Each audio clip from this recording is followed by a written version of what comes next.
मंडी के इस प्रांगण में मेरे समक्ष बैठे जुलाना विधानसभा क्षेत्र के गांव-गांव और शहर के वार्ड स्तर से आए, आज बहुत लंबे अंतराल के बाद किसी सार्वजनिक कार्यक्रम में जुलाना विधानसभा क्षेत्र के लोगों से मिलने का अवसर मिल रहा है।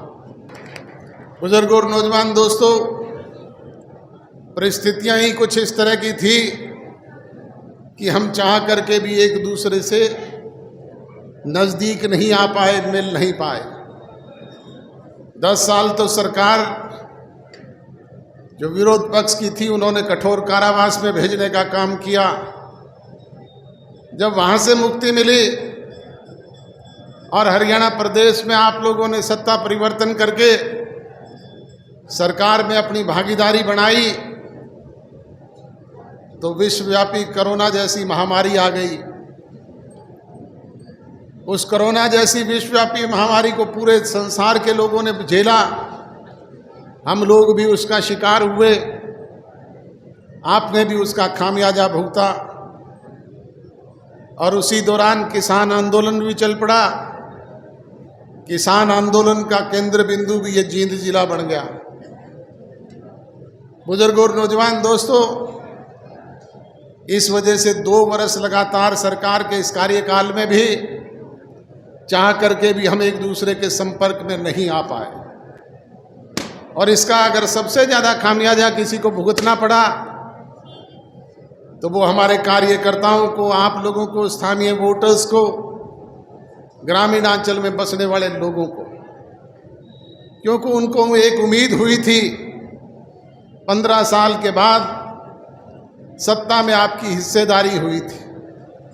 आप लोगों ने सोचा था विकास का पहिया तेज गति से घूमेगा, हमारी समस्याओं का निदान होगा, बच्चों को रोजगार मिलेगा, दूसरी समस्याओं से भी हमें मुक्ति मिलेगी।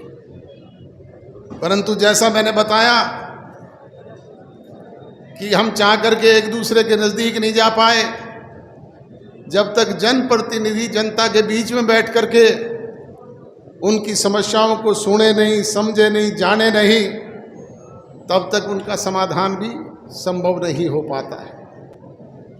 परंतु बुजुर्गों और नौजवान दोस्तों, इससे आपको हताश और निराश होने की आवश्यकता नहीं। आपका जो कोर कसर कमी कोताही इस 2 साल की रही है, आगामी 3.25 साल का अरसा भी आपका बाकी है। मैं आपको इस मंच से यकीन, विश्वास और भरोसा दिलाता हूं कि ना केवल उसको समाया करके आपको देने का काम करेंगे, बल्कि आपकी एक एक समस्या का समाधान आपके बीच में बैठ करके प्राथमिकता से उसको पूरा करने का काम करेंगे। आपकी लंबे समय से जो मांग है कि जुलाना सब डिवीज़न बने, मैं आपको यकीन, विश्वास और भरोसा दिलाता हूं कि अगली बार जब हम मिलेंगे तो उसके उद्घाटन के अवसर पर ही आपको मिलेंगे। मैं आपको इस मंच से विश्वास और भरोसा दिलाता हूं कि ना तो किसी खेत में 6 महीने के बाद हम पानी खड़ा रहने देंगे और ना ही किसी खेत को सूखा रहने देंगे। सरकार ने ये परियोजना बनाई है और इसे जल्दी से जल्दी आपके बीच में लागू करने का काम करेंगे। एक होनहार नौजवान की पीठ पर आपने हाथ रखा और उसने जैसे ही पार्टी का गठन हुआ, सब कुछ तो पुरानी पार्टी के पास था, 3 चुनाव लगातार झेले। पहले लोकसभा के चुनाव आए, फिर जींद का उपचुनाव आया और फिर आपके असेंबली के चुनाव आए। परंतु आप लोगों का प्यार, सहयोग, स्नेह और आशीर्वाद था, ना केवल उनका डट कर के मुकाबला करने का काम किया, बल्कि पार्टी की छवि को निखारने का काम किया। और आपके सहयोग से 10 विधायक या अमरजीत जैसे चुन करके असेंबली में आपने जो भेजे, इसकी बदौलत आप राजभाग के मालिक बने। देखा था आपने किसान आंदोलन के दौरान सिर्फ लोग एक ही बात कहते थे, दुष्यंत चौटाला इस्तीफा दे दे, दुष्यंत चौटाला इस्तीफा दे दे।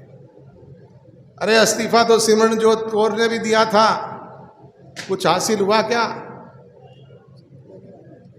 यूनियन बढ़ाने से, संगठन बढ़ाने से, इस्तीफे देने से समस्याओं का समाधान नहीं होता।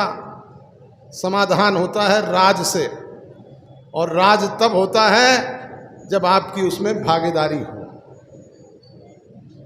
राज में भागीदारी नहीं रहेगी तो समस्याओं का समाधान कैसे होगा? और फिर दुष्यंत चौटाला इस्तीफा क्यों दे दे? जिन्होंने कानून बनाया था उनसे इस्तीफे मांगो, जो कानून लागू करने की बात करते थे उनसे इस्तीफे मांगो। उनकी तो नहीं, बस एक रट लगाई हुई थी, दुष्यंत इस्तीफा दे दे। दुष्यंत इस्तीफा दे करके घर बैठ जाता तो कोई समस्या का समाधान होता क्या? बुजुर्ग और नौजवान दोस्तों, इसलिए जरूरी है कि ताकत के बलबूते पर राज में अपनी हिस्सेदारी रखने का काम करें। आज उस राज की बदौलत ही आपकी इन छोटी मोटी समस्याओं का समाधान होता है। ये मेरी आपसे गुजारिश और विनती है कि आपने जिस तरीके से पार्टी को 10 विधायक चुन करके थोड़े से समय में दिए और 17.5% वोट हरियाणा प्रदेश में देने का काम किया, संगठन के बलबूते पर मिशन 19-2024 में उस 17.5% को 51% में तब्दील करने का काम करेंगे। और जब आप 51% में तब्दील करने का काम करेंगे तो फिर ये मेरे कहने और बताने की आवश्यकता नहीं, फिर इन समस्याओं से आप लोगों को जूझना नहीं पड़ेगा। घर बैठे आपकी समस्याओं का निदान करने का काम हम लोग करेंगे।